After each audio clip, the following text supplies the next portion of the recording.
Welcome to Mind Blowing Kids. 3ാം ക്ലാസ്സിലെ Malayalam worksheet നോക്കാട്ടോ. പറയാം എഴുതാം പാഠപുസ്തകത്തിലെ ചോദ്യങ്ങൾക്കുള്ള ഉത്തരം കണ്ടെത്താനുണ്ട്. പിന്നെയോ പുതിയ പദങ്ങളും അവയ്ക്ക് പകരം പദങ്ങളും കണ്ടെത്താനുണ്ട്. പിന്നെ പൂന്തോട്ടത്തിൻ്റെ ചിത്രം വരയ്ക്കാം. ഓക്കെ, ഇഷ്ടപ്പെട്ടൊരു പൂന്തോട്ടം നിങ്ങൾ വരയ്ക്കാം. പിന്നെ അഭിനയിക്കാനുണ്ട്. അപ്പോൾ നമുക്ക് ഓരോന്നായിട്ട് നോക്കാം. തോട്ടമുടമയുടെ മനസ്സലിയിച്ച കാഴ്ച എന്തായിരുന്നു? മരച്ചുവട്ടിൽ ഒരു കൊച്ചുകുട്ടി മരം കയറാൻ കഴിയാതെ നിൽക്കുന്ന കാഴ്ചയാണ് തോട്ടമുടമയുടെ മനസ്സലിയിച്ചത്. ഇനി തടിയൻ വീടിനുള്ളിൽ മൂടി പുതച്ച് ഉറക്കം തന്നെ, വേറെയൊന്നും ചെയ്യാനില്ല. എന്താവാം കാരണം? ചുറ്റുപാടുമുള്ള തോട്ടങ്ങളിലെല്ലാം വസന്തം വന്നെത്തി. തടിയൻ്റെ തോട്ടത്തിൽ മാത്രം മഞ്ഞുകാലം മാറിയില്ല. അയാൾക്ക് പുറത്തിറങ്ങാൻ പറ്റാതെയായി. എപ്പോഴും വീടിനുള്ളിൽ മൂടി പുതച്ച് ഉറങ്ങി. വീണ്ടും വസന്തകാലം വന്നപ്പോൾ പൂന്തോട്ടത്തിൽ എന്തൊക്കെ മാറ്റങ്ങളാണ് വന്നത്? തോട്ടം നിറയെ പല വർണ്ണത്തിലുള്ള പൂക്കൾ കൊണ്ട് നിറഞ്ഞു. പൂമ്പാറ്റകൾ അങ്ങോട്ട് പാറി വന്നു.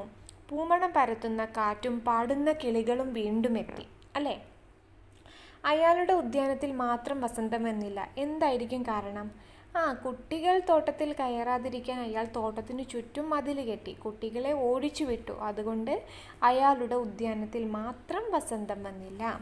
അപ്പോൾ ഇത്രയും ചോദ്യങ്ങളാണ് ഉണ്ടായിരുന്നത് കേട്ടോ. ഓക്കെ, ഇനി ഈ ഒരു വാക്കുകൾക്കൊക്കെ നമുക്ക് അർത്ഥം കണ്ടെത്താനുണ്ടല്ലേ. എന്താണ് ശലഭം എന്ന് പറഞ്ഞാൽ? ശലഭം എന്ന് പറഞ്ഞാൽ പൂമ്പാറ്റ. പരുക്കൻ ശബ്ദം എന്ന് പറഞ്ഞാൽ ഗൗരവം.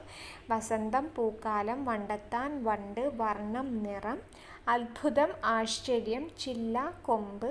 അരിശം ദേഷ്യം. വർഷം കൊല്ലം. ബഹുസന്തോഷം വളരെ സന്തോഷം. ഓക്കെ, നിങ്ങൾ ഇനി ചെയ്യേണ്ടത് ഇത്തരത്തിലുള്ള പൂമ്പാറ്റകളെല്ലാം പൂന്തോട്ടം. ഓക്കെ, നിങ്ങൾക്ക് വരയ്ക്കാൻ പറ്റുന്ന രീതിയിൽ എന്ത് ചെയ്യാതെ ഇത്തരത്തിലൊക്കെ വരച്ചു ചേർക്കാം. ഓക്കെ, അപ്പോൾ ഇങ്ങനെയൊക്കെ നിങ്ങൾക്ക് വരയ്ക്കാൻ പറ്റുന്ന രീതിയിൽ ചെറിയൊരു തടാകം വരക്കാം, മരങ്ങൾ വരക്കാം, മലകൾ വരക്കാം, അങ്ങനെ ഒരു പൂന്തോട്ടം വരയ്ക്കാം കേട്ടോ.